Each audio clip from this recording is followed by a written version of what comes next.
रामकृष्ण हरी माऊली. मी आज आमच्या रानात आले कारण काल भुईमुगाची पेरणी केली आहे आणि रात्री त्याला पाणी दिल्यामुळं सगळ्या शेंगा अशा वर आल्या. ज्या शेंगा अशा उघड्या पडल्या त्याच्यावर माती टाकून घ्यायची आहे मला. माझं पप्पा मला दाखवतात तर कसं करायचं आहे ते, कशा शेंगा मुजवायच्या त्या. शेंगा जास्त वर आल्या तर त्याच्यामुळं जास्त त्याच्यावर माती टाकावं लागणार आहे. एकदाच दाखवलं होतं पप्पांनी मला कसं करायचं आहे ते. आणि आमचं रान खडकाचं असल्यामुळं त्याच्यात पाणी दिलं की जी माती आहे ती लगेच वाहून जाते, त्याच्यामुळं ती शेंगा जास्तच वर आल्या.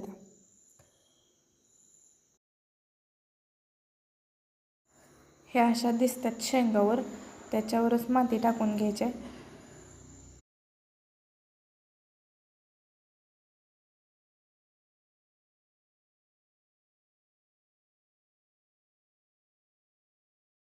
ट्रॅक्टर लावून पेरणी केल्यामुळं शेंगा जास्त अशा वर आल्या. त्या ट्रॅक्टरमुळे त्या शेंगा अशा बाजूला पडल्या त्याच आता मुजवायच्या त्या. एकटीच शेंगावर माती टाकते म्हणून परत आई पण मला मदत करायला आली होती आणि त्याच्यामुळं आई आल्यामुळं माझं झालं लगेच.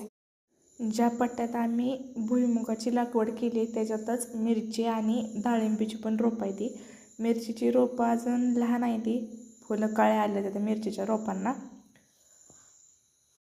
आणि शेंगाचं बी जर नाही मुजवलं तर त्याला अशा मुंग्या लागतात. त्या ज्या शेंगा अशा वर आलेल्या होत्या पाण्यामुळं त्या अशा मुंग्यांनी खाल्ल्या तर ती शेंगा, त्याच्यामुळे ती लगेच मुजवावं लागतं, नाहीतर पाखरं पण खात्यात आणि मुंग्या पण खात्यात. आई पण थोडी मदत करू लागायला लागली मला. आईनं मदत केल्यामुळं आता सगळं झालं आहे माझं. सगळ्या शेंगा मी मुजवल्या त्या आणि मी आता वांग्याची रोपं लावणार आहे. ही वांग्याची रोपं मला माझ्या आजीनं दिली ती लावण्यासाठी.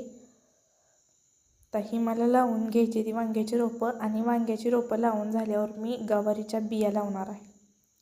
वांग्याची रोपं लावण्यासाठी मी असा खड्डा घेतला आहे. रोपं काही मोठी नाहीत, छोटीच आहेत, त्याच्यामुळं छोटाच खड्डा घेतला आहे. काही ठिकाणी मिरचीच्या 2 झाडांच्या मध्ये जागा शिल्लक आहे, त्याच्यामुळं मी त्याच ठिकाणी काही वांग्याची रोपं लावलीत. आणि राहिलेली रोपं परत मी दुसऱ्या एका लाईनला लावून घेतली ती जिथं पाणी लगेच जातं आहे. कारण की आता ऊन जास्त पडायला लागले त्याच्यामुळं रोपांना लगेच पाणी द्यावं लागतं. नाही पाणी लवकर दिलं तर रोपं सुकतात. वांग्याची रोपं लावून झाल्यावर मी लगेच गवारीच्या बिया लावायला चालू केलं आहे. गवारीच्या बिया थोड्याच होत्या त्याच्यामुळं मी एकाच लाईनमध्ये गवारीच्या बिया अशा टाकून घेतल्या त्या आणि नंतर ती मुजवून पण घेतलं आहे मी. भुईमुगाच्या शेंगा लावताना रानाला पाणी दिलं होतं म्हणून सगळं रान आधीच भिजलेलं आहे. आणि आमच्या बांधाच्या कडेला आम्ही पेरूची झाडं लावली.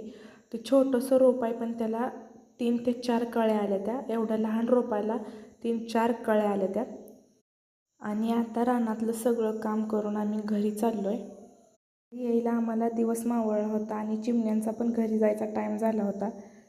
हे असं असतं गावाकडचं वातावरण, प्रत्येक गोष्टीचा आनंद घेता येतो.